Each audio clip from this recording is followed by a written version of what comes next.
So today I did my first ever Zwift session, and here are my first impressions. In case you don't know, Zwift is an app that you can run on your mobile device or your home computer, and it connects your bike to the internet and takes you to this virtual location where you can race against riders anywhere in the world. Now, they call it a game, but it's actually a really good fitness training tool, particularly when the weather isn't quite so good outside. Actually using Zwift is a lot like using the virtual partner function on the Garmin Edge 510 cycling computer. Now, I really like this, but Zwift just takes it to a whole new level. It's very much like riding with your club mates on a club run. You can see people in front of you, there are people behind you that will overtake if you're riding too slow. You can ride up to people and almost draft behind them, so you just slow your pace a little bit and try and match their speed. I found this a little hard to do because of the actual way Zwift works. I'm using a Bluetooth cadence and speed sensor, and maybe that's not quite as accurate and fast as an ANT Plus one, so I found that a little bit difficult. Other than that though, it's a really cool application to use. I felt that I got quite a good workout. I made the mistake of just riding off far too hard at the beginning and thinking that, you know, I've got to maintain this pace throughout my 45-minute session that I was going to do. But you know, I quickly realised that I can sit behind riders and have a bit of a breather, and then when somebody overtakes or I see another group a little bit further down the road, I can ride on and catch them up. So all in all, it's a pretty realistic experience, especially with the scenery and the sounds that you can hear. So today I was using the free trial to find out what Zwift is all about.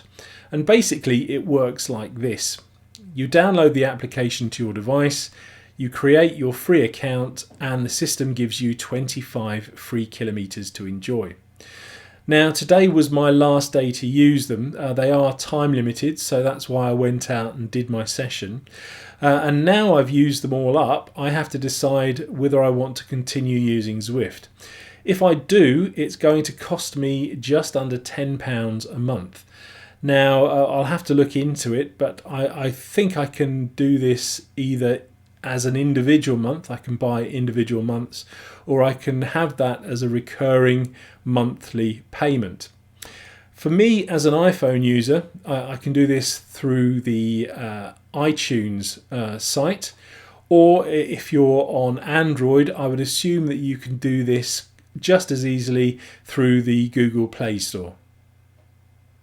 So the big question is, am I going to actually jump in and start paying to use Zwift?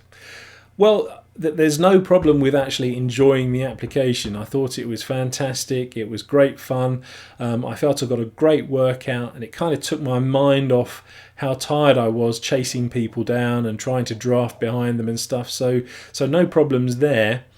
I think for me the issue is that the weather will start to improve at some point, and we'll be out and riding in real sunshine with real people. So that's an experience that I don't think can be beaten.